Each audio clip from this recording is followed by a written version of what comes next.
வணக்கம். நான் தான் உங்கள் அக்கறையாரம் பேசுகிறேன். இன்றைக்கி ஒரு குட்டி கதை சொல்ல போகிறேன். ஒரு ஊரில் ஒரு வயதானவர் வந்து தினமும் யாசகம் பண்ணி தான் அவர் உணவை பசியை போக்கிவார். அப்படி ஒரு நாளும் போவார். ஒரு வீட்டில் போய் கேட்பார். அவங்க கொஞ்சம் உணவு போடுவாங்க.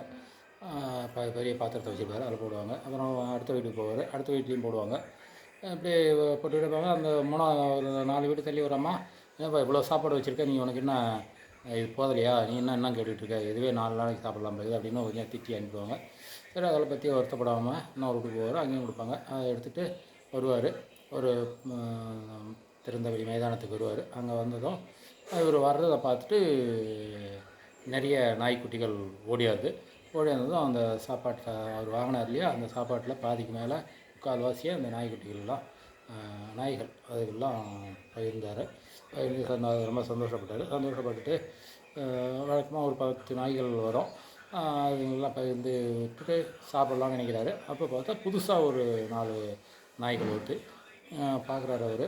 பார்த்தா அவர் அந்த புதுசாக வந்த நாய்களுக்கு சாப்பாடு இல்லையே அப்படின்னு யோசிச்சவர் தன்னுடைய பசியை மறந்து உடனே மீதி இருந்த சாப்பாட்டையும் அந்த நாய்களுக்கும் போடுறாரு. அந்த நாய்கள் சாப்பிட்டு சந்தோஷமாக வாயில் குறைச்சிக்கிட்டு நன்றியோடு பார்த்துட்ருக்கு. அதையெல்லாம் கவனிச்சிட்ருக்காரு ஒருத்தர். அந்த மைதானத்தில் ஒருத்தர் கவனிச்சிட்ருக்காரு. வராரு. வந்து கேட்குறாரு இவர்கிட்ட, ஏன்பா நீ இவ்வளோ தூரம் கஷ்டப்பட்டு அங்கங்கே போய் பிச்சை எடுத்து வந்து உனக்கு சாப்பிட்றதுக்கு வச்சுட்டு நீ போக வேண்டியதானே, நீ ஏன் எல்லாத்தையும் அதுக்கிட்டே போட்டு அப்படின்றாரு. அவருக்கு ரொம்ப அமைதியாக, ஐயா எனக்கு பசிச்சுன்னா நான் போய் 4 வீட்டில் போய் கேட்டு வாங்கி என் பசியை போக்குவேன். இது வாயில்லாத ஜீவன்கள். இது வந்து யார்கிட்ட போய் கேட்கும்? யாரையும் போய் கேட்கவும் முடியாது. தெருவில் தான் கத்திக்கிட்டு இருக்கோம். அது கத்திக்கிட்டு இருக்கும்போது சிலர் அடிப்பாங்க, துரத்துவாங்க, அப்படி தான் இம்சை தான் படுத்துவாங்க. யாரும் அதை நன்றியோட ஒரு சாப்பாடெல்லாம் பண்ண மாட்டாங்க. அதனால் அதை பற்றி பரவாயில்லை, எனக்கு இந்த சாப்பாடு இல்லைனாலும் பரவாயில்லை, நான் போய் இன்னும் ஒரு 4 வீட்டில் சாப்பாடை வாங்கி சாப்பிட்டுக்குவேன்.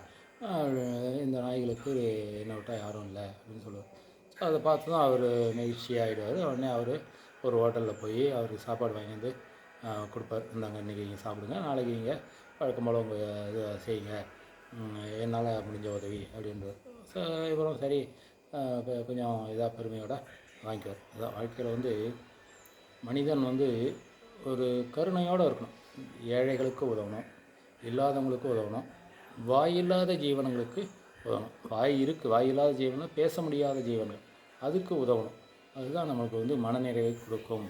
மற்றவங்களுக்கு உதவி செய்வது தான் நமக்கு மனநிறைவை கொடுக்கும்ன்றது தான் அந்த கதை சுருக்கம். நன்றி, வணக்கம்.